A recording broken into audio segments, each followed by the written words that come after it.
തിരുവനന്തപുരത്ത് നിന്ന് വളരെ പ്രധാനപ്പെട്ട ഒരു വാർത്ത വരുന്നുണ്ട്. പോസ്റ്ററിൽ ചാരി നിന്നതിന് 14-കാരനെ BJP നേതാവ് മർദ്ദിച്ചതിൽ പോലീസ് ഇപ്പോൾ സ്വമേധയാ കേസെടുത്തിരിക്കുകയാണ്. NDA സ്ഥാനാർത്ഥി രാജീവ് ചന്ദ്രശേഖറിന്റെ പോസ്റ്ററിൽ ചാരി നിന്നതിനാണ് മർദ്ദിച്ചത്. ബാലാവകാശ കമ്മീഷനിലും പരാതി നൽകിയിട്ടുണ്ട്. അല്ലമീൻ, പോസ്റ്ററിൽ ചാരി നിന്നാലൊക്കെ തല്ലുമോ? എന്താണ് അവിടെ സംഭവിച്ചത്? ആ കുട്ടി ചാരി നിന്ന പോസ്റ്ററിനെ ചൊല്ലി അങ്ങനെ ഒരു മർദ്ദനത്തിലേക്കൊക്കെ പോയത് എങ്ങനെയാണ്?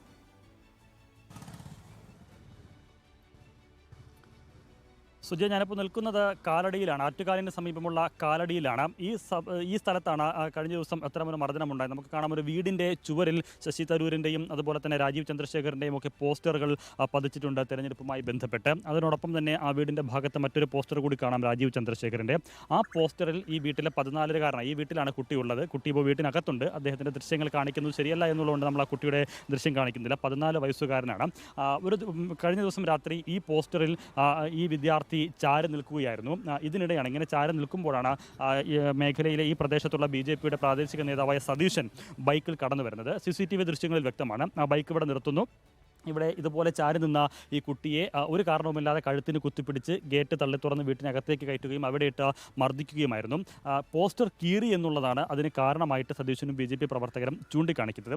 ഈ കാണുന്ന പോസ്റ്റർ കീറിയിട്ടുണ്ട്, വ്യാപകമായി അതിൻ്റെ കണ്ണും മറ്റു ഭാഗങ്ങളുമൊക്കെ വലിച്ചു കീറിയിട്ടുണ്ട്. പക്ഷേ ആ CCTV ദൃശ്യങ്ങളിൽ നമ്മൾ കാണുമ്പോൾ ആ വിദ്യാർത്ഥി ചാരി നിൽക്കുകയാണ്. ആ വിദ്യാർത്ഥി കീറുന്നതൊന്നും ആ CCTV ദൃശ്യങ്ങളിൽ പ്രകടമല്ല. ഈ പരിസരത്തുള്ള ആളുകളുമായി നമ്മൾ സംസാരിക്കുമ്പോൾ പറയുന്നത്, ഈ മർദ്ദനത്തിന് ശേഷം, ഈ വിദ്യാർത്ഥിയെ മർദ്ദിച്ചതിന് ശേഷം BJP പ്രവർത്തകർ തന്നെ ഈ പോസ്റ്റർ കീറി എന്നുള്ളതാണ്. ഈ പോസ്റ്ററിൽ ചാരി നിന്നത് കീറി എന്നുള്ള കാരണം പറഞ്ഞുകൊണ്ടാണ് 14-കാരനെ മർദ്ദിച്ചത്. സാധാരണ ഇത്തരത്തിൽ കുട്ടികളൊക്കെ ചാരി നിൽക്കുമ്പോൾ ഈ 14-കാരൻ ഇവിടെ ചാരി നിന്നത് കീറാൻ വേണ്ടിയല്ല. കുട്ടി ഇവിടെ പോകാനായിട്ട് ഓട്ടോറിക്ഷ കാത്തു നിൽക്കുകയായിരുന്നു. സാധാരണ ഇതവിടെ കടന്നു പോകുന്ന ഓട്ടോറിക്ഷയ്ക്ക് കൈ കാണിക്കും, അതും CCTV ദൃശ്യങ്ങളിലുണ്ട്. ചില ഓട്ടോകൾ നിർത്താതെ പോകുന്നത്, അങ്ങനെ കുറേ നേരം കാത്തു നിൽക്കുകയാണ്. പിന്നെ കൊച്ചുകുട്ടിയാണ് സ്വാഭാവികം മർദ്ദിക്കുന്നതും കാണാം.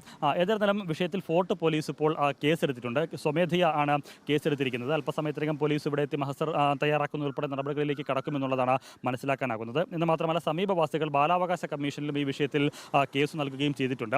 ഇപ്പോൾ ആ കുട്ടിയോ കുടുംബമോ പ്രതികരിക്കാൻ തയ്യാറല്ല. കുട്ടിയോട് നമ്മൾ സംസാരിച്ചു, എന്താണ് സംഭവിച്ചതെന്ന് ചോദിച്ചു. കുട്ടി കാര്യങ്ങൾ പറയുകയും ചെയ്തു. പക്ഷേ ക്യാമറയ്ക്ക് മുന്നിൽ കാര്യങ്ങൾ വിശദീകരിക്കാൻ തയ്യാറല്ല. കുട്ടിയുടെ കുടുംബാംഗങ്ങളുമായി നമ്മൾ സംസാരിച്ചു, അവരും സംസാരിക്കാൻ തയ്യാറല്ല എന്നുള്ളതാണ് മനസ്സിലാക്കാനാകുന്നത്. ഇന്നലെ ഈ കുടുംബം പരാതി നൽകിയിരുന്നു. പക്ഷേ പ്രദേശത്തെ BJP പ്രവർത്തകരും കൗൺസിലർമാരും ഒക്കെ ഇടപെട്ട് കേസ് ഒത്തുതീർപ്പാക്കുന്നതിനും ആ കേസ് പിൻവലിക്കുന്നതിനും ഒരു ശ്രമം നടത്തിക്കൊണ്ടിരിക്കുകയാണ്. പക്ഷേ പോലീസ് പറയുന്നത് 14 വയസ്സുകാരനാണ്. CCTV ദൃശ്യങ്ങൾ തെളിവായുണ്ട്. അതുകൊണ്ട് തന്നെ പോലീസ് സ്വമേധയാ ഈ വിഷയത്തിൽ കേസെടുത്തിട്ടുണ്ട്. ആ നടപടികളുമായി മുന്നോട്ട് പോകുമെന്ന് പോലീസ് വ്യക്തമാക്കുകയും ചെയ്തു. ഏതായാലും ഈ വിഷയത്തിൽ പാർട്ടിക്കകത്ത് തന്നെ ഒരു അതൃപ്തി ഇപ്പോൾ ഉയർന്നിട്ടുണ്ട്. കാരണം ഈ CCTV ദൃശ്യമൊക്കെ പുറത്ത് വന്നത് പാർട്ടിക്ക് ഒരു നാണക്കേടായിട്ടുണ്ട്. എന്ന് മാത്രമല്ല, ഈ സതീശൻ ഉൾപ്പെടെയുള്ള ആളുകൾ, ഈ കുട്ടിയെ മർദ്ദിച്ച സതീശൻ ഉൾപ്പെടെയുള്ള മറ്റു ചില ആളുകൾ നിരന്തരം പാർട്ടിക്കുൾപ്പെടെ നാണക്കേട് ഉണ്ടാക്കുന്ന വിധത്തിലുള്ള പ്രവർത്തനങ്ങളുമായി മുന്നോട്ട് പോകുന്നു. പല കേസുകളിലും അവർ പ്രതികളാണ്. പലതും കാര്യമില്ലാത്ത കാര്യങ്ങൾക്ക് കേസുണ്ടാക്കുന്നു എന്നതൊക്കെയാണ് ആരോപണം. അതിൽ പാർട്ടിക്കകത്ത് തന്നെ ഒരു അതൃപ്തിയും പരാതിയും ആക്ഷേപം ഇപ്പോൾ ഉയർന്നു വരുന്നു എന്നുള്ളതാണ് മനസ്സിലാക്കാനാകുന്നത്. ഈ വീടിൻ്റെ